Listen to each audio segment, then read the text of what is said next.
This is Regin's Travels podcast. All right, hello everyone. Welcome once again to another episode of Regin's Travels podcast. We are joined today by Mari Saraña, the beautiful voice behind the podcast. Hi, Marie. She is a student leader, creative writer, and a TikTok content creator. Marie, welcome to the show.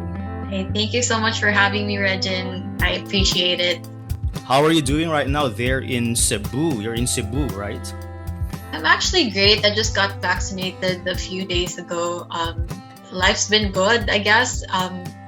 Classes starts next week, but it's really fun to, get to know other podcasters. So I'm really glad that you invited me here so that, I could also meet a lot of podcasters in the future and we get to share knowledge with each other, because that's why we're here. That's what we're here for. And thank you so much, Regin. I really appreciate it.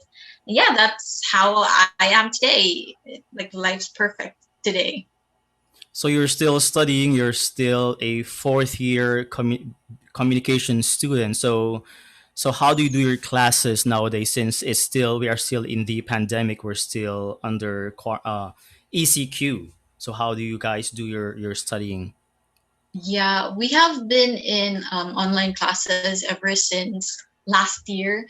And honestly, it's been quite hard. But then again, you get used to it as time goes by. And that's what happened really. But still, I would prefer to have physical classes because I miss my friends.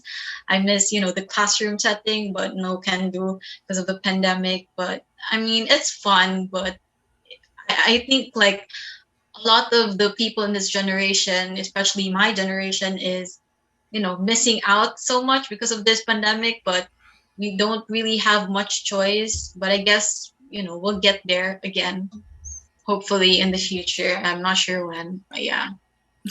So how do you feel as a student? Do you feel like at this stage of your life you're kind of rushing to graduate so that you can have a job and earn money and do whatever you want, kind of thing? Because when I was a student, like a lot of us are looking forward to graduation so that we can have a job, we can earn money and do the things that we want to do, like travel or buy things. And then some of my friends, when we were already working, sometimes we would think, oh, I miss college life, I miss high school life. That was so fun with less responsibilities and basically no bills to pay. So how about you as a student? Are you rushing into graduation and looking forward to having a job or earning money? Honestly, yeah. Because I think this is going to, no, not I think, this is a fact. I'll be 7 years in college because I was a shifty and I just want to graduate already, especially with this pandemic thing. I don't think I'm learning that much. I am for experience, but still, I don't think it's enough. So I feel like I'm going to be learning more if I'm already at the field where I'm supposed to be. So yeah, I'm not going to say that I'm rushing because, everything takes time, but I can't really do anything about it, but I would like to graduate as soon as I can so that I could get a job and probably, be independent. Because, yeah, I think you already know that because I think you asked that to me in one of my stories, I guess. You asked me, like, where I would love to travel. And I said that's kind of like the goal because I really want to, be independent, earn my own money and just do everything that makes me happy. And I'm not saying that I'm not doing everything that makes me happy right now. It's just that I think I'm more limited. I have limited choices because I can't really, do much, especially that I'm still living with my parents. But yeah, that's it. But then you are a student leader as well in your university. So how did this happen? Is it like at a young age did you realize that you have a leadership skill, or you just develop this one? Well, I feel like I developed this skill because growing up, I was a shy kid. I really am a shy kid. I was a shy kid. I didn't know how to, you know, um, make friends. I'm not gonna say that I didn't have friends. I had friends, but I didn't know how to kind of like deal with people. Mm-hmm. But then as time goes by, I realized that I need to get out of my comfort zone at a very young age. I felt like I'm missing out on things, and I realized that I should venture into, another spectrum, which is leadership. And it worked for me. Ever since then, I got to, work with other people. I got like picked to lead some groups and etc. until I got to college where they give me bigger responsibilities. I was an officer in clubs. I was an officer ever since I was in first year high school until I reached fourth year, and even more so in college. And I recently just ended my, what do you call this, our term as a uh, student council officers, because I was a secretary in, the student council of the University of San Jose Recoletos, which is actually a bigger umbrella of organization. And it was such a privilege to be there because I got to, you know, meet other people, meet with other, student leaders in other schools. And also I was in Sasafi, and I think that was the biggest turning point in my leadership spectrum while I am in college, because it's going to be different when you're outside there. But my college career, it's kind of like, circles from there. It started there, and it's where I kind of like hone my leadership skills. It's where I gained a lot of confidence in myself, and you know I got to help people, which is actually one of the reasons why I do this. I became, and I'm not going to say that I'm, the greatest leader of all time. I'm not going to say that, because I've met leaders out there who are better than me, but I learned from there. And being a leader will put you in an environment where there are lots of leaders, and then you learn from them. And it kind of like is a great thing to be around these people, because they have different thoughts in the world and they're doing great at their craft. And I'm like, oh my god, I think this is the place for me, this is where I belong. So yeah, my college life just started there when I became, an officer, a leader. And I don't know, it boosted my confidence, and the reason why I can do what I do now is because of that experience. I think that's it.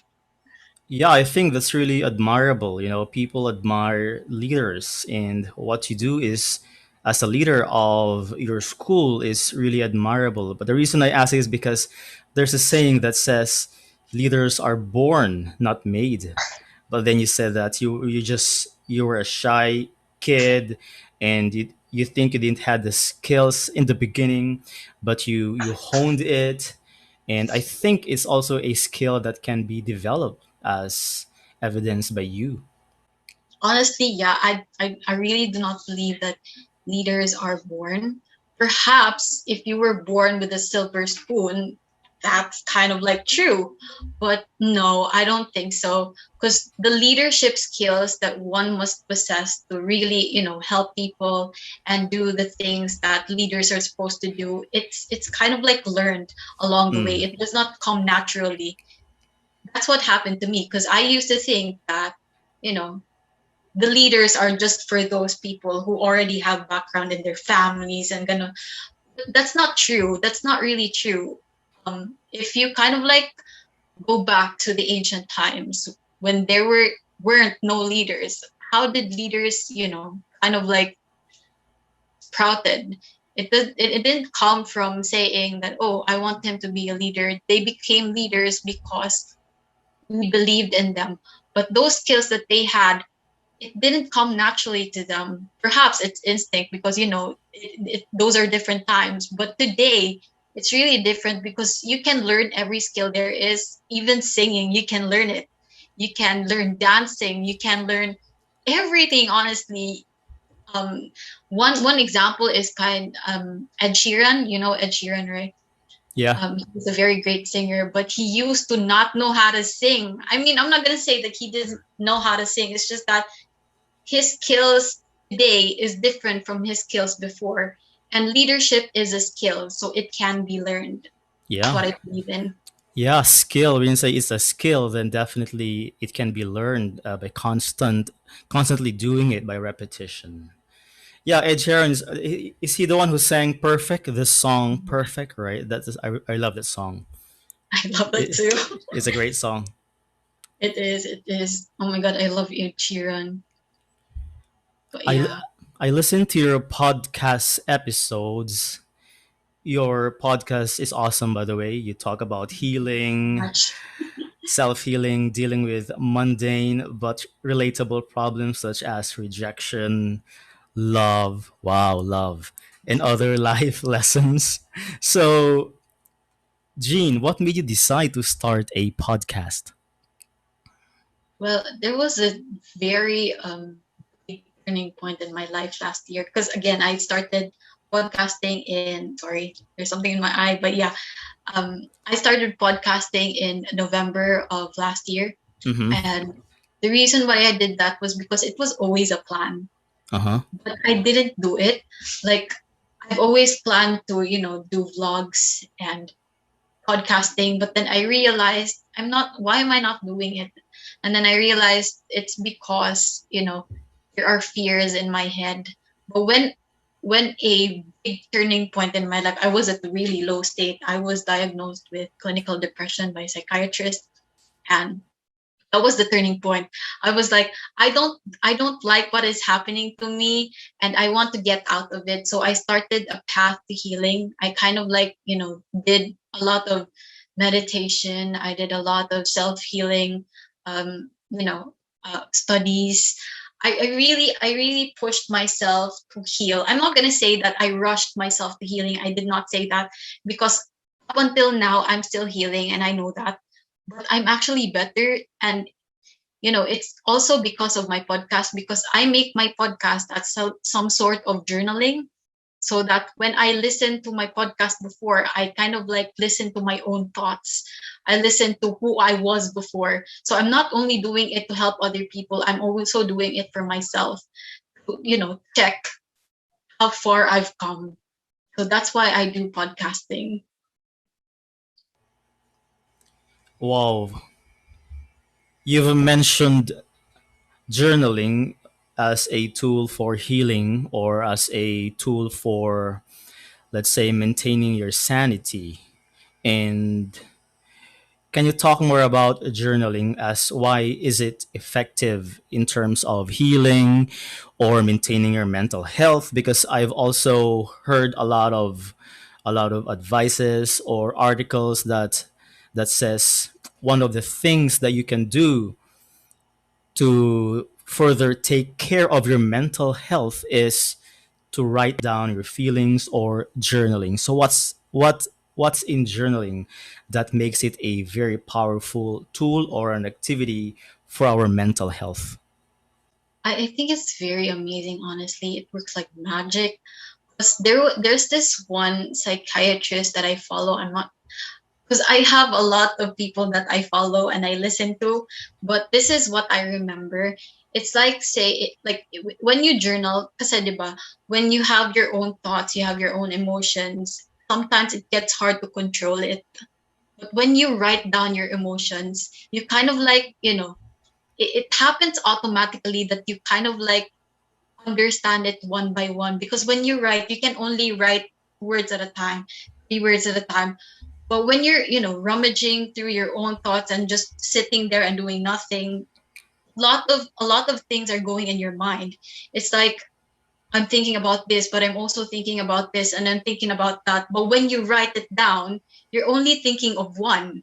Like, for example, okay, I want to focus on one feeling, and that is anger. Why am I angry? I write down why I am angry. And then once you write it down, you kind of like understand yourself. That's the thing about journaling and why it's so beautiful, because it makes you understand yourself more. And I know that because I'm a creative writer myself. I write down to kind of like cope up with life. And honestly, I started writing to, it's kind of like messed up in a sense, because I started writing so that I can control what happens to my characters. And when I was depressed, when I was super depressed, all of my characters were depressed as well. I gave them so much trauma. all of my traumas, I gave it to them, but it worked. It kind of like made me feel better because I can control them. I can control my emotions through that. I'm not hurting other people. I'm hurting my characters, but I'm not hurting other people. So it's kind of like, you know, in a way helps me understand myself. Why did I write that? Now that I am more mature with my emotions, and I think it I came a long way to, getting like controlling my emotions. I wasn't like that before. It was so hard for me, especially that I didn't get the help that I needed.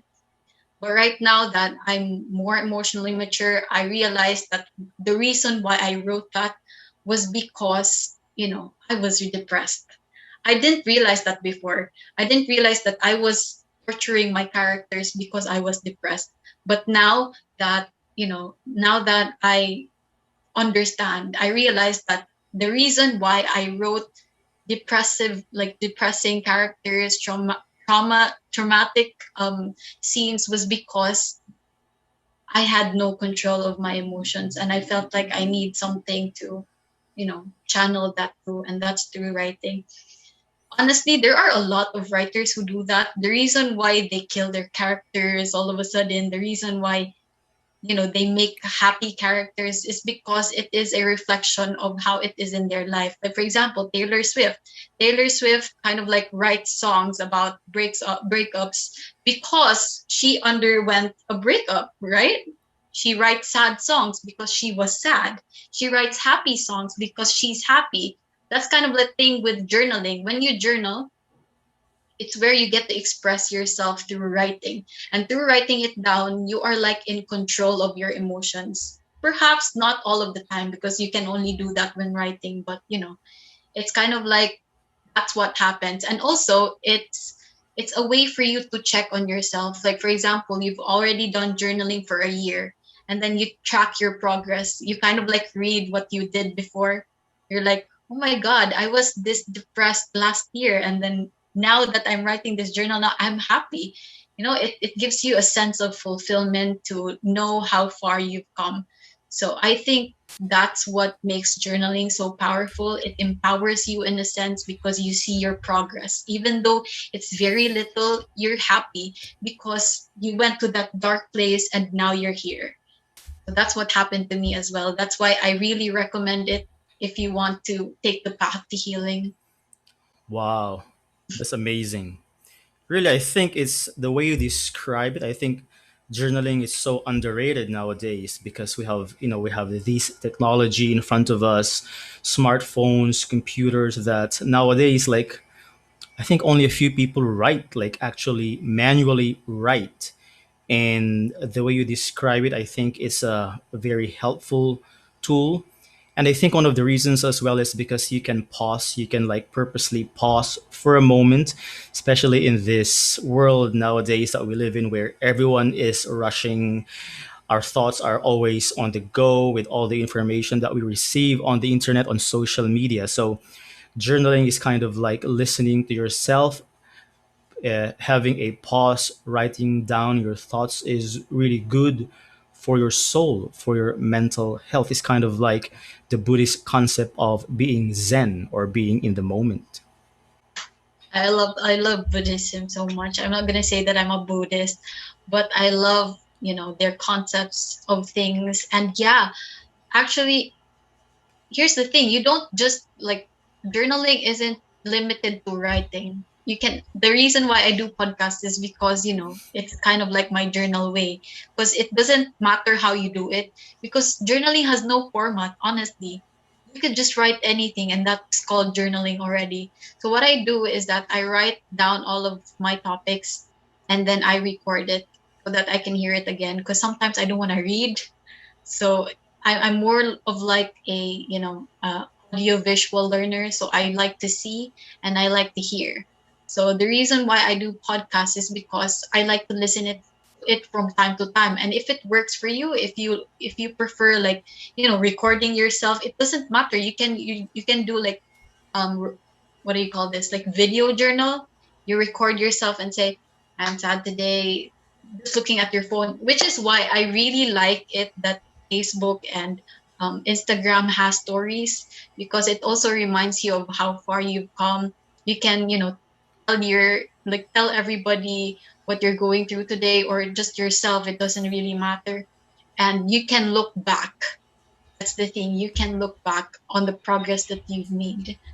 And yeah, so it doesn't matter. It's okay to not write. You can just record it Mm-hmm. honestly.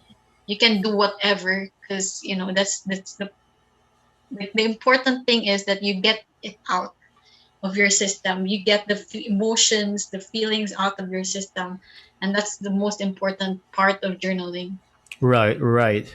That's why listening to your podcast, I feel like it's very personal, and there are times where you are vulnerable, and it's like you don't care about what other people think. Like what I've said, your the vulnerability is there, and you're so brave in doing that. And now I know that it's because those podcast episodes, some of them come from your actual journal, and especially the episode "Healing is the best decision I've made for myself." I've listened to that podcast episode, and you really opened up in that episode and become vulnerable to people, your feelings. You presented your life story. So I think you're doing this, and you've mentioned you're doing this to help other people as well, because you've been through this dark stage of your life, and you know how terrible it is, and you're able to overcome it. So you allow yourself to be vulnerable out there so that you can help other people as well, which I think is really a good thing to do, and it's a very meaningful helping other people based on your experience. It kind of like what you said validates what I do. And I mean, I get a lot of messages saying, like, people saying thank you all the time because I've helped them realize the sort of things. And I think I want, like, hearing those thoughts from other people makes me want to do it more. And I plan to do it more in the future. So yeah, that's what I'm here for. That's what I do. Like, that's why I do podcasts, to just help people, get through the mundane stuff that I have experienced. Right, and you've mentioned in that episode as well that one of the best advice that you can give to people who are suffering from depression is to not be afraid to get a therapist or to go to a therapist, because especially in our country, it's not that very common. In fact, there's even a connotation that if you are in therapy, especially like a psychologist, you're visiting a psychologist or something like that, a counselor, is like you're kind of ashamed of that act, because people might think, oh, he or she is weak mentally or something. He is suffering from a problem, so we're kind of ashamed of doing that. But in other countries, I've heard it's quite common, and it's you're not ashamed of admitting that. Okay, I have this. I'm visiting this therapist. I'm on therapy. I'm taking these drugs or something like that.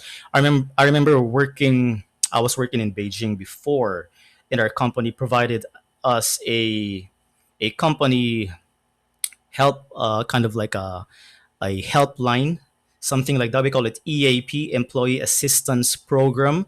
There's a card that was given to us employees, which has a number of the psychologists. So whenever we have a problem, if we need a psychologist, whatever problem it is, love life, whatever, like job problems, work related anything about that's bothering you mentally, you can just dial the number. You may opt to talk to the counselor through phone or set an appointment and go to his or her office. And living abroad, that was really very helpful, especially as we need a support in terms of mental support. But here in the Philippines, it's not very common, and that was one of your biggest advice in your podcast episode. So can you talk more about the importance of seeking therapy whenever you are depressed, like what you've gone through? Here's the thing. There may be a lot of, self-help tips, in the world. Honestly, you can find it everywhere in the internet, on TikTok, or whatever. You can ask for friends' advice, but at the end of the day, if you feel like those things aren't helping you, do not be afraid of talking to a professional, honestly, because that's what I did. Before, I was okay with, I'm okay with friends just having to listen to me because, that's kind of like, the thing that is supposed to be. Like, if you have friends, um, and you talk to them about your problems or whatever it is that you're going through in life, you'd want them to listen, and that's okay. That's very good that your friends listen and you want them to listen to you. But it's really different when you get, um, it's really different when you kind of like seek for professional help, because before, when I didn't do that, I was self-diagnosing. I told myself, I'm depressed. I feel like I'm depressed, but it's only that I feel like I'm depressed. So when somebody tells you you're not depressed, you're like this, it kind of invalidates it. But when you go to a professional and the professional tells you that, yes, you are depressed, it's like this big load of baggage kind of just like goes away, because you know what? I wasn't just thinking it. Like, I wasn't just self-diagnosing. It was real. And now that a professional has told me that it is real, I can now start to healing, because I know that something's wrong with me. That's what happened to me, and honestly, it's the best decision ever. Like, okay, after that, I was so, I was still down, very down, because, all of the things that I believed I was feeling was kind of like validated. Somebody told me, yeah, that is real. And I was like, the first few days of realizing that I had depression, I was like, oh shit, I have depression. I don't like this. It's making me crazy. I was like, oh my God, something is wrong with me. But then, when I kind of like, um, researched about it and kind of like accepted the fact that I really am depressed, I kind of like said to myself, I am depressed, but there's no shame in that. There's no shame, because that's what professionals kind of like, instill to you. You don't have to be afraid. I will be here to help you, because your friends, they can't be there for you all the time. They also have different lives, they have different problems, so you can't expect them to just, give you the reassurance that you need. Sometimes you need to do, like, you need to give it to yourself or other people besides them, which is why you need to go to therapy. Oh my God, I always tell this to myself when I get a job, because sometimes I'm ashamed to kind of like ask my parents. But when I got the job, I will make sure that I will be that tita who goes to therapy. Because we all need therapy. I tell you, we all need therapy. It's just me. It's not just, the people that I know that needs therapy. All of us is in need of therapy, no matter how happy we are, because there are things in our life where we need to kind of like discover, and we can't discover that without, you know other people telling us that, yeah, something's wrong. And that, I'm not sure if I'm making sense, but therapy has helped me in so many ways. I realized that I have so much that I need to work on. I realized that it's never really enough to just, stick to the belief that you will be okay, even though, you know it's not okay to kind of like stick to the belief that you will be okay without help. Sometimes when we are so independent, we say, oh, I can handle myself, I can do this and that. But no, no, no man is an island. You need help. So do not be afraid. Even when society tells you, oh, you're crazy because you went to therapy. No, no, I really hate those people, honestly. But I have met so much relatives. I'm not gonna say who, but those relatives know who they are. Like, when somebody tells them, oh, this person is depressed, they're crazy. What?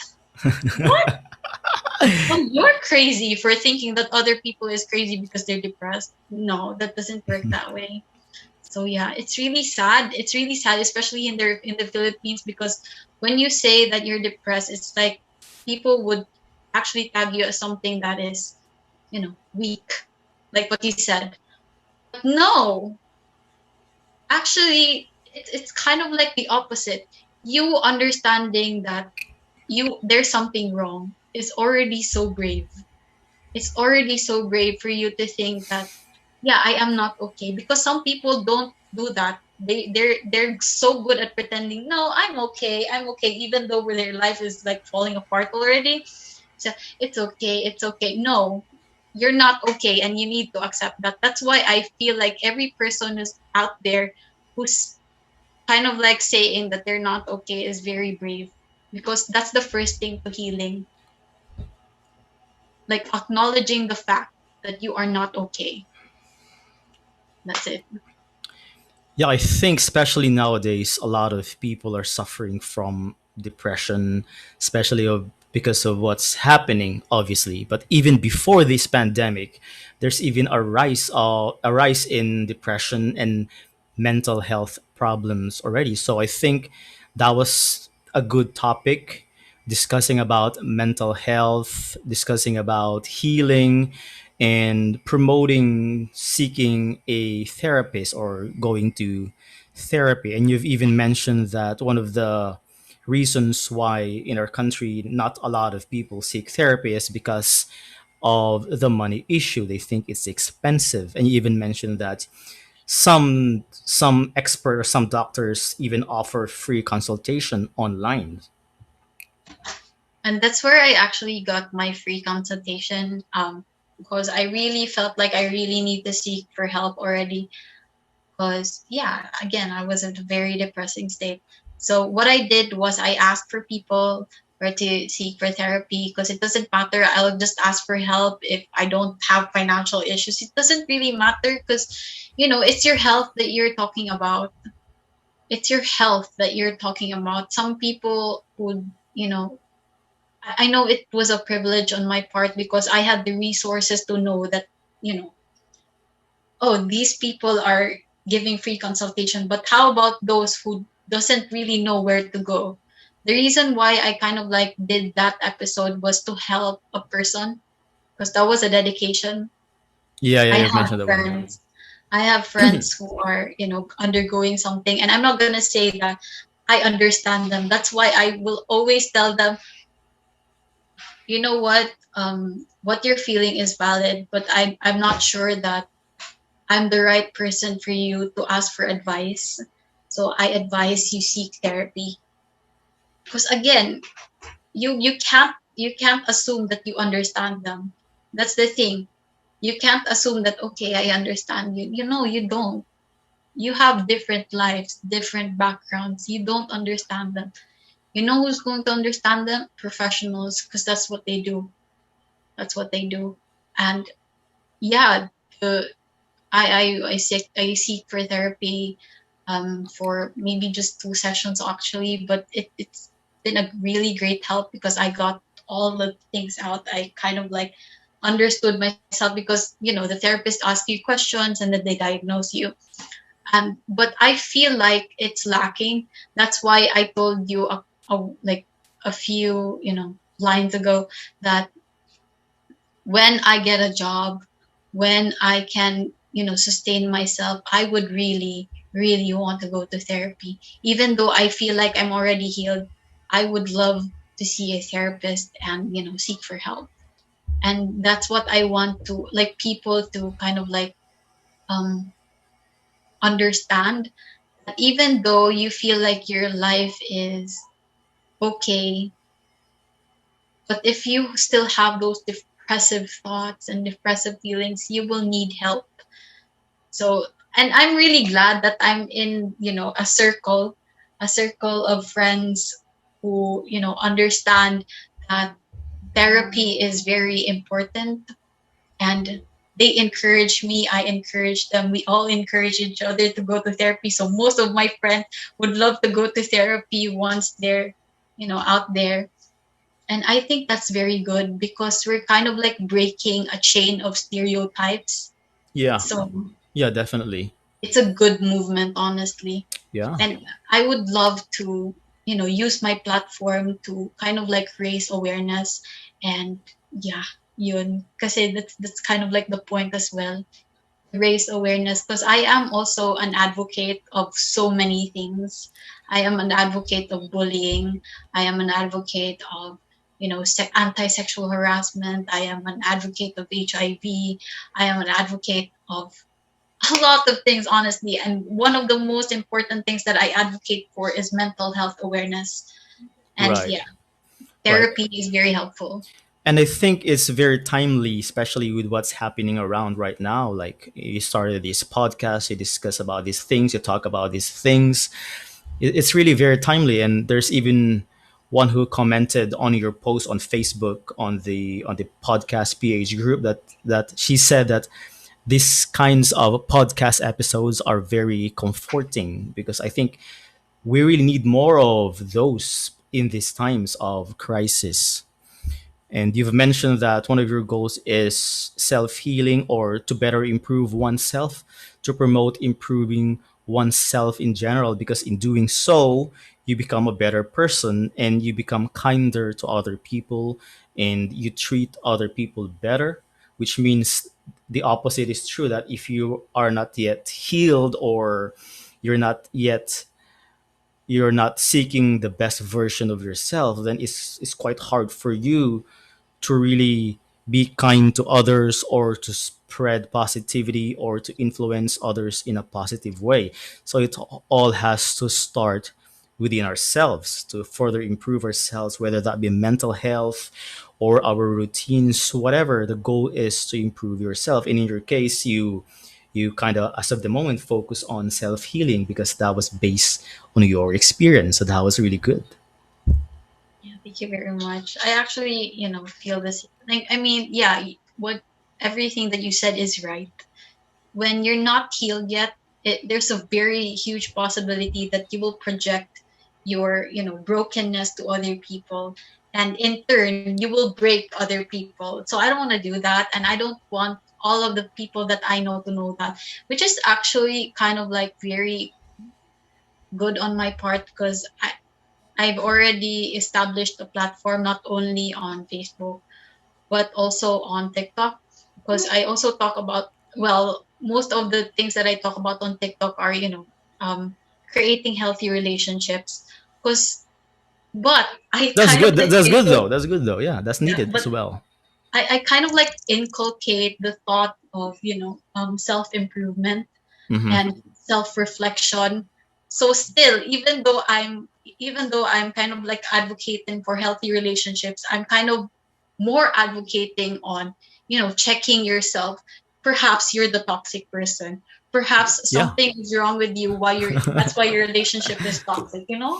Yeah, yeah. A lot of individuals I've talked to, like when you talk to them and ask for their side about relationship problems, it's always the other person's fault. But You know, it's there's a also but. yeah, but then you have to check, like what you've said, you have to check yourself as well. Maybe you're the one who is toxic, and that's Exactly. a good statement that we need to be self-aware as well once in a while because it's always it's the other person's fault, something like that. Because I have been there too. I have been, toxic per se to other Mm. people. But I didn't realize that because I was focusing more on their faults and not mine. But now that I realized that, yeah, I did some toxic things too. Even though they did more toxic things, I also contributed to the problem. I was part of the problem too. One, because I was an enabler. Two is because the more I tolerated their toxic behavior, the more toxic I become as well. Because it kind of like is a disease. Toxicity is a disease. So yeah, that's why I'm also advocating for self awareness.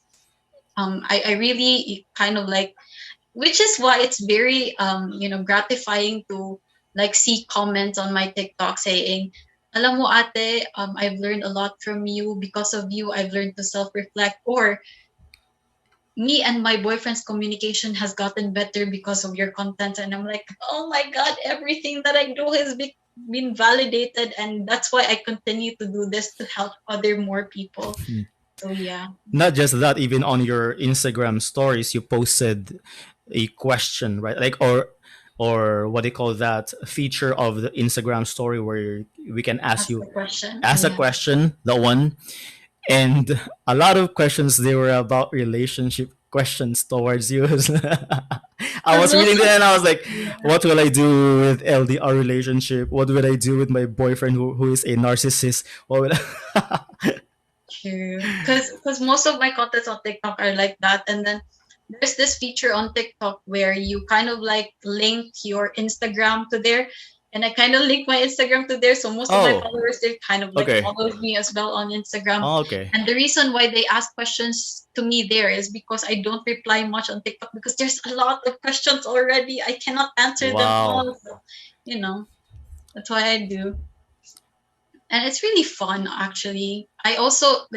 I'm also learning from other people, so it's not just me giving people advices, it's also for me to self reflect. Okay, if I were in this situation, what would I do? Mm-hmm. What am I supposed to do, so that I can also apply it to my relationship, you know what I'm saying? So yeah.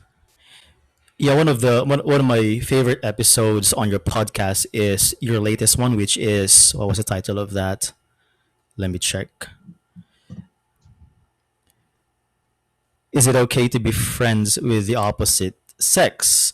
So basically, the goal is self improvement and to be the best version of yourself. But then we cannot deny the fact that relationship is also part of if you want to achieve the best version of yourself, you have to fix relationships in your life as well. And that includes romantic relationship. That's why I think you tackled some of these love issues or dating issues. And like on your latest episode, is it okay to be friends with the opposite sex? And I think that was a really very interesting episode. I know. I feel like, the reason why I also did that was because I saw this movie. It's My Amanda. I'm not sure if you've seen that. I haven't seen it yet, but my friend kind of told me about it. I have friends. She told me that because we are a circle of friends, five of us. We were in Beijing and we were really close. Like we are like brothers and sisters already. But there's this one of my friends I always tease, and we travel together. We sometimes go out together, but we're like really platonic friends. Platonic friends. And then one of our friends told me that, hey, you know what, your relationship with her name is Ina, by the way, relationship with Ina reminded me of this movie in Netflix, which is Amanda, so Amanda, My right? Is it Amanda. My Yeah. Amanda from Alessandra De Rossi and who's the leading Piolo guy? Pascal. Piolo Pascual. But I haven't seen it yet. But then you mentioned it on your podcast, so I kind of like have an idea, and based on your description of what they were doing on that movie, I don't think that's just friends. That's and I really agree with the checkpoints or the checklist that you've mentioned on that episode. Right? Thank you. Because I really thought I was the only one who thought it was kind of off. Because, No, I think okay, because that's one of the issues facing, let's say, the younger generation. Because as you get older, you you learn more and you become better at this. So probably the older one gets, the way you will figure things out. But this is common amongst teenagers, I have to say. Like they think, oh, we're just friends, but they go out and do things. And it's like when I listen to that podcast, like, okay, this will straighten things out. Stop fooling yourself, and you have to really address the issue to prevent future disappointments. Like you have these expectations, but then you're just fooling yourself. So that's why I think that's one of my favorite episodes on your podcast as well, because it just straightens the issue. I mean, especially on your part, the woman's side, because usually for guys, I'm not sure if that is our issue. Usually for guys, the issue is we have this other intention, but sometimes we mask it as a we're coming off as like a friend, but then we have Right? this other intention. So I think you have to be true to yourself. So yeah, at my age, I figured it out already. I can say that, but like especially teenagers, college, like that's why. So guys, check out her podcast, Hygiene Marie, that episode. Oh my god.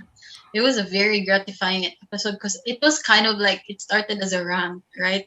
When I saw this, when I no, before I saw the article of Alessandra De Rossi saying that it's okay for males and females to be friends, I kind of like watched the movie first. And when I watched the movie, oh my god, my sisters could tell my face was like this. Are you sure you're friends? Because they weren't like they weren't doing friendship stuff. They were doing things that only people in a relationship do, like for example um sharing a bed together, cuddling, hugging, kissing. No, like okay, males and females can be friends, they can, but there has to be boundaries because as again, like for example me, this happened to me, right? The reason why I kind of like realized that was because it happened to me as well. Like I had friends of the opposite sex, but I didn't have much boundaries. I was single, of course. If I had somebody that time, I wouldn't even touch my friend. I would be, here's the boundary, that let's not cross it.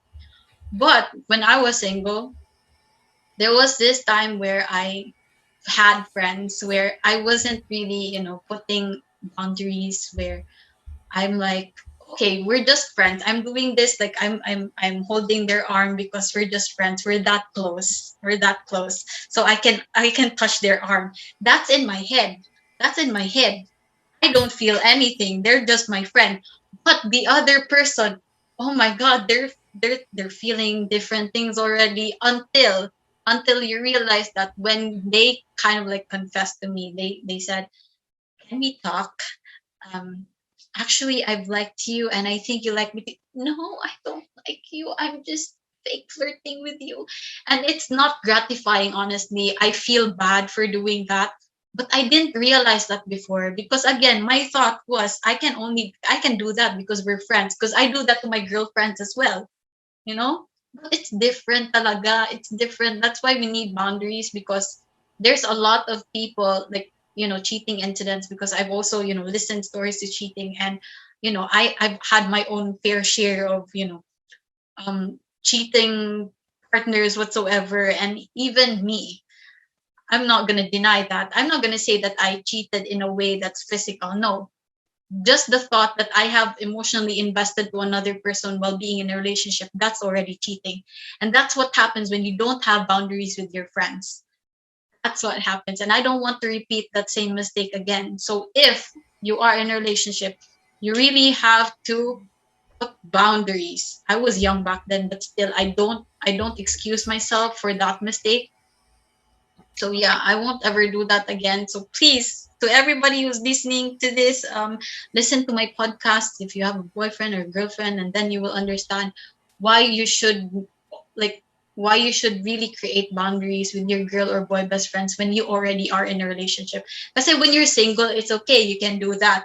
Because there's a possibility of you getting together. That's okay because you're single. But if you're in a relationship, don't don't even no, I'm not gonna say that it's also okay for you to be like that even when you're friends.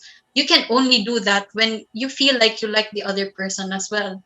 Because it's really different. I'm going to like Diba, you said that it's really different for you as well. Because when you're trying to be friends with another girl, you kind of like masking yourself as friendship. But in the case of you, it's different because you already have, you know, feelings whatsoever. And I've heard a lot of stories like that also because I have male friends. You see, I have male friends, but I always keep a very healthy distance. We can talk, we can spend time together, but there has to be a healthy distance where it's platonic.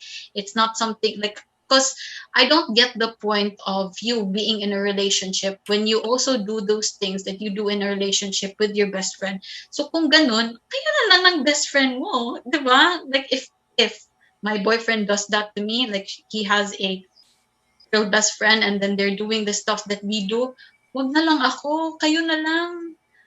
'Cause and that's a valid point. That's a very valid point. That's why I also inculcated in one of my lines there that there's a study. It's an informal study, but still it's a study.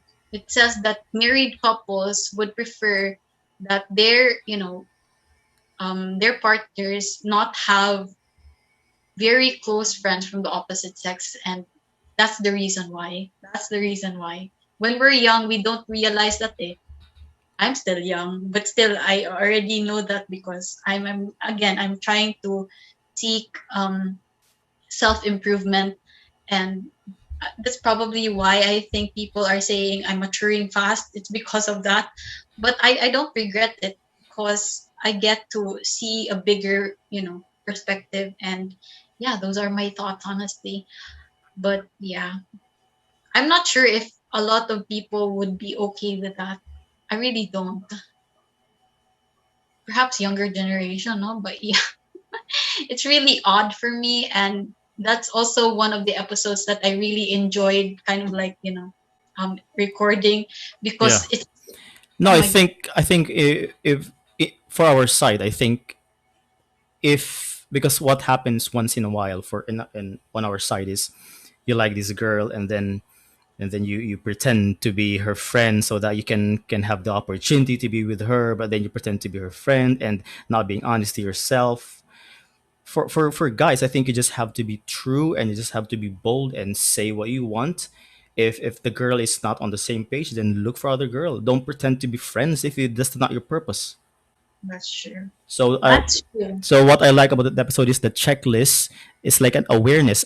Is your purpose really friendship? Is your feeling is just really a feeling of friendship? Because if this checklist that you've mentioned in that episode, if you're doing this, then your feeling is not just for friendship.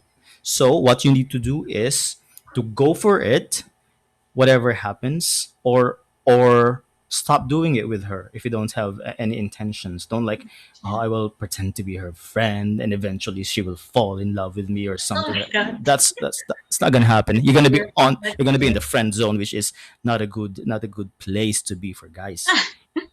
For real. But yeah, that's it.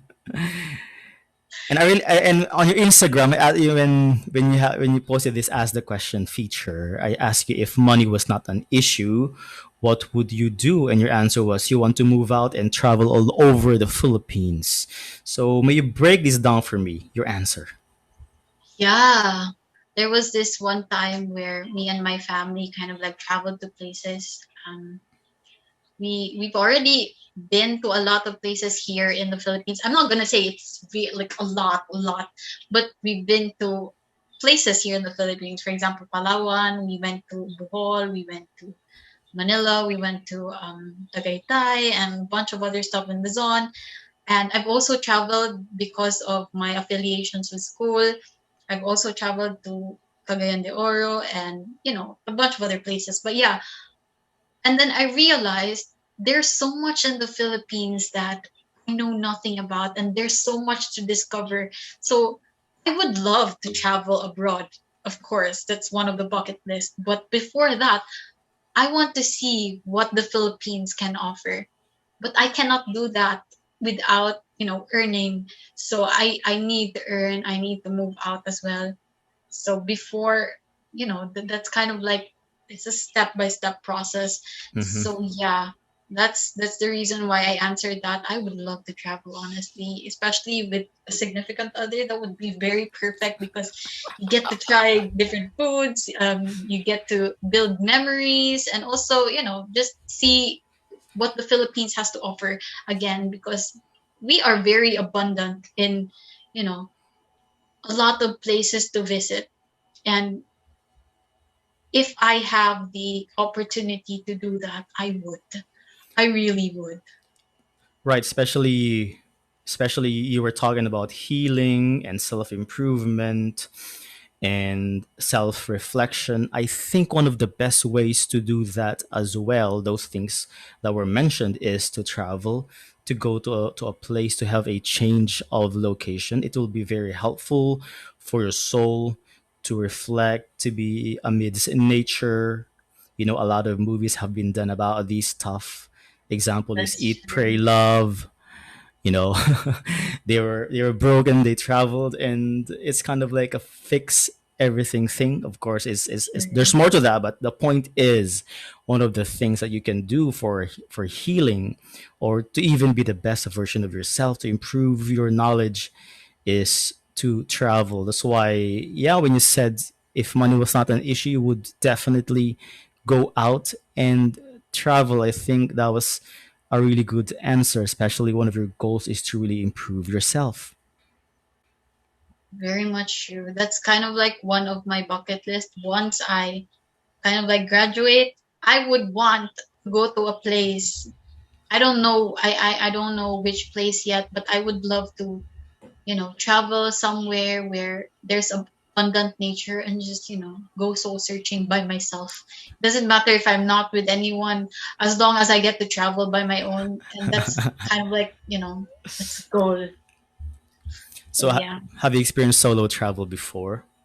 No, I have not, but I'm a big wander. And I'm not gonna say wanderer, but I kind of like go around places just by foot so Yeah. that I could like, self-reflect, ganon, ganon. Right. So if you're doing that already, it's very similar to, regardless you go to a faraway place or not, as long as you're used to that kind of feeling, then I think that's it. That's about it. You're ready to go out there by yourself. And I always tell people that at least once in your life you have to travel solo, because it's really different. Like what you've said, you know more about yourself, you know more about your likes and dislikes, you know more about what you want in life. Very true. That's a goal. Soon! Oh my god, that's one of the bucket list, I honestly. thought your goal was to travel with a significant other. Yeah, that's a bigger goal. But the first goal is that when I travel, I want to travel first by myself because that's one of my wishes. I actually wanted to do that last year, but then the pandemic happened. I hate it because I turned 22 last year, and I Oh. think if I ask my parents, oh, I want to perhaps go to Malboal alone, just to, see the beaches by myself and just, travel around the places. But yeah, the pandemic happened, so I couldn't really do that. But once everything is okay, I would want to do that, really. And you've mentioned traveling with a significant other is like the ultimate goal, or the ultimate, let's, can I say, happiness in a way. Although you keep on mentioning that you shouldn't you shouldn't rely, you shouldn't put your happiness in someone else's hands. But then this is also one of our goal. Of course, we cannot deny that brings happiness as well. So where's this one destination that is like for you the most romantic and most ideal for a to travel with a romantic partner? Do you have any like target already? That's actually, I didn't think that through. I haven't thought of that still. All I know is that I want to travel with a significant other one day. But still, if I were to pick a place, I would probably say it's because if I want to travel solo, I would want to go to Palawan again. I swear to God, that place is so beautiful. Did you go to But El Nido? yeah, wait, no, we did not. That's the thing. We lacked time, so we didn't go to El Nido. But yeah, if I were to go there again, I would travel to El Nido. But Um, you were in Puerto Princesa, right? yeah, yeah, we've been Puerto there. Princesa is very nice already. It Like is even so if you haven't been to El beautiful. Nido, the Puerto Princesa itself, especially Sabang area, like with the underground river and the jungles, the mountains, I know, it's it's so already it's already beautiful. beautiful. Yeah. As in, but yeah, perhaps I would take my, significant other there because it's really beautiful. It's one of the places where I think I would be most comfortable living. Yeah. minus the malaria and the There's no more malaria now. That was a long that's time it. ago. Oh Yeah. my god, thank God. But yeah, that's one of the travel destinations that I would like love to visit again because it's really Mhm. beautiful there. The white beaches, the clear waters, the boulders, the caves. Oh my goodness, it's so abundant there. The pearls everywhere. The diversity of nature, really, I Yeah, think that's one of the best parts. that's true. But yeah, that probably it's Palawan. Palawan. Okay. But So Baguio would be nice too, I yeah, guess. Baguio, especially the climate. All right. So those who are listening right now, you now know where to take Gene. But those I already guys, have a those boyfriend. guys who are following you. But yeah.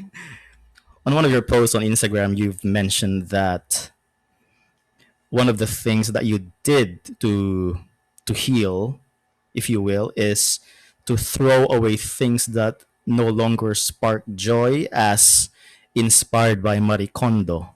So you're slowly becoming a minimalist, going into that path because you've realized that it feels differently to have less stuff or to have unnecessary stuff, especially those things that weigh us down. And I think I even mentioned you clean your room. Like one of the things that you did to heal is to clean your room. So can you further explain why is this helpful to our mental health, cleaning our room or organizing our stuff? That's actually my very first step to healing, honestly. It's my very first step. I just realized, I said, diba, when you're really sad, when you're really down, you don't know how to take care of yourself. You don't know how to take care of your environment whatsoever. You don't care. You just want to lay there and, exist. But then I realized, I have so many stuff that is so sagabal to the eyes. Like when I think about that, oh, I need to clean that, but I'm not doing it. Oh, I need to clean that, but I'm not doing it. Oh, there's a pile of garbage there, but I'm not cleaning it. And it kind of like, adds up to everything that you're already experiencing. It adds up to the emotions. You get annoyed by the simple things, such as the stuff that has Exactly. been scattered, right? So what I did was I stood up, I opened my curtain so that the sun can come in and started cleaning. And it's kind of like meditation in a sense because when I clean, I can't think of other stuff besides cleaning. I just clean. Oh, I think about this. This needs to be clean. I need to clean this, so I clean. I organize it and stuff like that. And then I realized, oh my God, I have hoarded so many stuff already. I don't even need it. I have a lot of stuff already. Why am I like? Why are these things here? So what I did, I kind of like got a very huge bag of like, what do you call that? A black bag. I just threw it away. Even though those things have sentimental value to me, you know what? It's already in the past. It needs to go away because it's really annoying to the eyes. Throw Is that that away. is that who got? Somewhat probably, but yeah, something like that. Because again, if it doesn't spark joy anymore, if it gives you, a lot of bad memories, because sometimes I'm the type of person who's very sentimental. So everything that has sentimental value, I keep, even though it's just what do you call this? A bottle of drink that a friend gave to me. I keep it honestly, and then I just put it there. I put designs and everywhere, but you know what? You can still make a lot of memories even though you don't keep that. So what I did was I threw it away. I threw away things that no longer spark joy. Because every time I see it, I just get annoyed because it's there.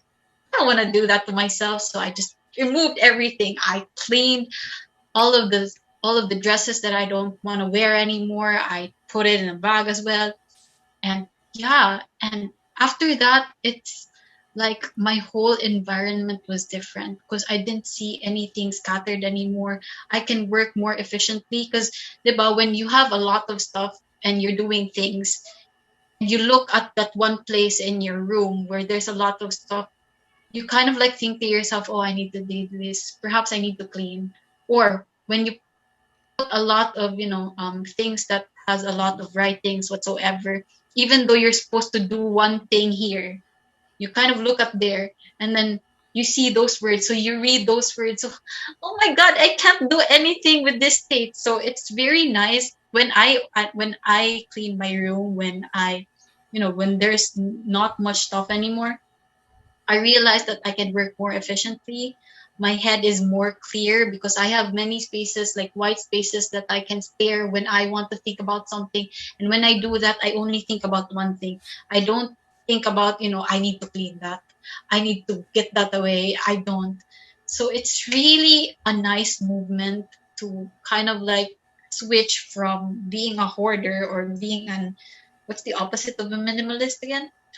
Uh, Maximalist to a minimalist in a sense, because it's it kind of like affects your mental health because there's so much space, like white spaces, that your eyes could just roam around and not think of anything.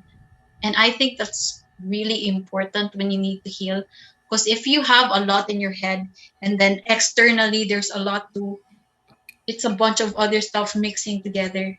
Meanwhile, if you fix the external stuff first and then move internally, it's more gratifying, and it kind of like, changes the mood, honestly. And that's what the Marie Kondo technique helped me, honestly. And I'd love to read her book, but I don't know where to buy it. I probably would one of these days, but yeah, that's it. That's the reason why I transitioned. I read this book called Suffocation by James Wallman, and in that book they had a research. So it basically talks about the effect of too much things and clutter to one's life, of how these things weigh us down. So they had a research of certain homes where in a cluttered room, they let the respondents go into a cluttered room and then go into a room that is not cluttered, right? So it's like it's an experiment. And they found out that whenever a person or those people who go to a room that is cluttered, they found out high levels of cortisol in the body, which is the stress hormone. So what they did was, okay, the person will go to this cluttered room, probably a cluttered kitchen, for example, and after that, they will take a sample, a saliva, and put it in a test tube and test the cortisol level. And the result was like what I've said, higher cortisol level to people who goes into a cluttered room. So it's there's a scientific evidence that clutter induces stress in our body. And if you think about it, the more cluttered our mind is because of those external stressors, then it's very hard for us to have a sound mind. And I remember when I was studying nursing in college, one of the hallmarks or the sign of a mentally ill person says in our book is self-care deficit. That's one of the signs of a mentally ill person. So yeah, so if you see someone who is having suffering from self-care deficit, probably cluttered room, probably there's something going on in his or her mind already. And there's this clinical psychologist. His name is Jordan Peterson. Have you heard about him? Jordan Peterson.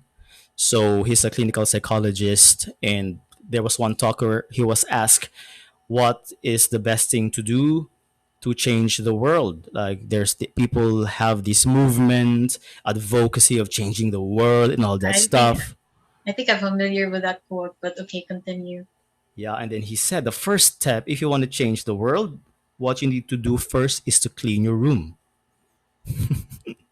That is the Right? first. Clean your room, according to Jordan Peterson. So Is it not make your bed? no, that's a different one. Okay, That's from the Navy SEAL, I guess, the right. one you're talking about, which is also a good one. If you want to be more productive, it's kind of like switches your brain into productivity mode if you fix your bed in the morning. But that was a different one. What Jordan Peterson was saying is, clutter. It's a sign of responsibility and a sound mind. So yeah, people are thinking of changing the world, but their room is messy. You cannot do it. you have to start with your room. So when I saw your post and you even mentioned it on your podcast that the first thing you did was clean your room. Wow. So that's a really very helpful tip. And we've talked a lot of helpful tips regarding self improvement and taking care of our mental health. Thank you so much, Jean, for being on the podcast. It was a very nice, fruitful, meaningful conversation with you. I really enjoyed it too. Like I didn't expect it to be this much fun. Oh my god, I think I'm kind of like talking too much, but talking is nice, honestly. It helps you, rummage your thoughts and, just get organized. But yeah, thank you so much also for inviting me. I really appreciate it. I appreciate it so much. It was a good talk. I would remember this for the rest of my life. Yeah, thank you so much, Regin. I appreciate it. Thank you. You're welcome, Jean. And any final message to our listeners, especially to those who are suffering from depression or mental health issues, since you've gone through this and was able to overcome it? So, any final message to our listeners right now, especially we are still suffering from the pandemic? Hello, everyone. My name is Jean Marie Saraña, but you can call me Jean Marie or Jean. I just want to say that if you're going through something in your life today, it's okay because everything takes time and you will get into a place that's more better than you are currently in today as long as you keep going. So yeah, if you want other, podcast episodes about self-healing whatsoever, you can visit me on Hygiene Marie in Spotify, Google Podcast, and Apple Podcast. Thank you so much for listening to me, and I appreciate you again, Regin. Yeah, that's it. All right. Thank you once again, Jean, for being on the podcast. And before we leave, I'm going to leave you with this quote to our listeners out there as well. This travel quote: to lose balance sometimes in life is part of living a balanced life. From the book Eat, Pray, Love by Elizabeth Gilbert. Thank you guys for tuning in. Till the next episode.